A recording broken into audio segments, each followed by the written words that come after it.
இப்போ நமக்கு ஒருத்தர் பாதிப்பு ஏற்படுத்துகிறாரு, நம்மளை ஏமாத்துறாரு, இல்லை ஏதோ ஒரு அவமானத்தை ஏற்படுத்துகிறார் அப்படின்னா நம்ம நேரடியாக சண்டை போடுறது தப்பு. எப்படின்னா நேரடியாக சண்டை போட்டால் நீங்கள் உணர்ச்சிவசப்படுவீங்க.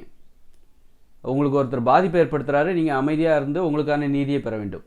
நேரடியாக போய் சண்டை போட்டிங்கன்னு வச்சுக்க, நீ யாரா பார்க்கலாமாடா வாடா உண்டிக்கு உண்டி அப்படின்னு போகும்போது நம்ம வந்து வன்முறை உணர்ச்சி ஏற்படுது, பழி உணர்ச்சி ஏற்படுது. அப்படி மனசுலாம் நிம்மதி இல்லாமல் போயிடும், அமைதி இல்லாமல் போயிடும். அவங்க ஒரு வார்த்தை விடுவாங்க, நீங்கள் ஒரு வார்த்தை, அவங்க அடிப்பாங்க, நீங்கள் அடிப்பீங்க.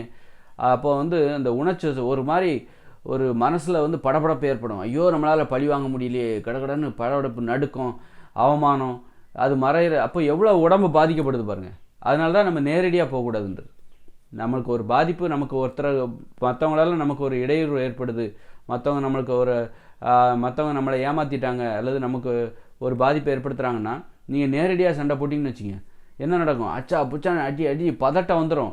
அந்த பதட்டத்தில் கையில் அருவா எதையாவது எடுப்பீங்க.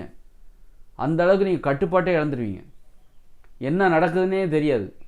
கடைசியில் அவரும் அதுவாக 60 ரூபா எடுத்து உங்களுக்கு அந்த மாதிரி ஒரு மரணம் ஏற்படுவதற்கு வாய்ப்பு இருக்குது. அந்த மாதிரி அப்போ உடம்பு ஆரோக்கியம் கெட்டு போயிடும், மனசில் அமைதி பெறும், மேலும் அவமானப்படுவீர்கள். அப்போ அதுக்கு தான் உங்கள் உடல் நலன் பாதிக்கப்படக்கூடாது. உங்களுக்கு மற்றவங்களால ஒரு பாதிப்பு ஏற்பட்டுருக்கு அப்படின்னா உங்கள் உடல் நலன் பாதிக்கப்படக்கூடாது. அப்போ நீங்கள் என்ன பண்ணணும்? முறையான அமைதியாக இருக்கணும். உங்களை ஒருத்தர் வந்து ஏமாற்றிட்டாருங்கிறக்காக நீங்கள் கோவப்பட்டு உங்கள் உடல் நலனை கெடுத்துக்காமல் அமைதியாக இருக்கணும். எந்த தருணத்துலையும் நீங்கள் அமைதியாக இருக்கணும். அந்த கோபம் உள்ளுக்குள்ளே இருக்குது.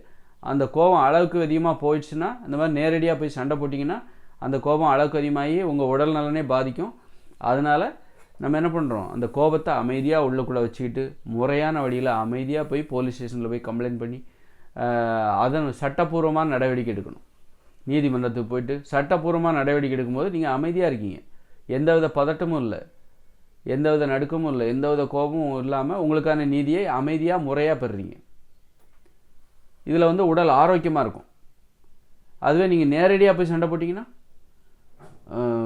அவர் அடிக்க இவர் அடிக்க, நீங்கள் மாற்றி அடிக்க, அவர் ஒரு வார்த்தை சொல்ல நீங்கள் ஒரு வார்த்தை சொல்ல, இந்த மாதிரி அப்போது உடல் நலன் கெட்டு போயிடும். மேலும் அவமானப்பட்டு உடம்பே கெட்டு போய் அப்புறம் அந்த அவமானத்தை மறைக்கிறக்கா போய் தண்ணி அடிப்பீங்க. அதனாலேயும் உடம்பு கெட்டு போகும். இப்படி பல பிரச்சனைகள் வரும். அதனால் வந்து அப்போ எனக்கான நீதியை பெறுவதற்காக நான் நேரடியாக போனது பெரிய வம்பா போயிடும். என்னடா இது அப்படின்னு. அதனால் நம்ம எப்போவுமே முறையான வழியில் போனால் தான் நம்ம உடம்பு ஆரோக்கியமாக இருக்கும். நமக்கான நீதியை பெறுவதற்கு நம்ம முறையான வழியில் போகணும்.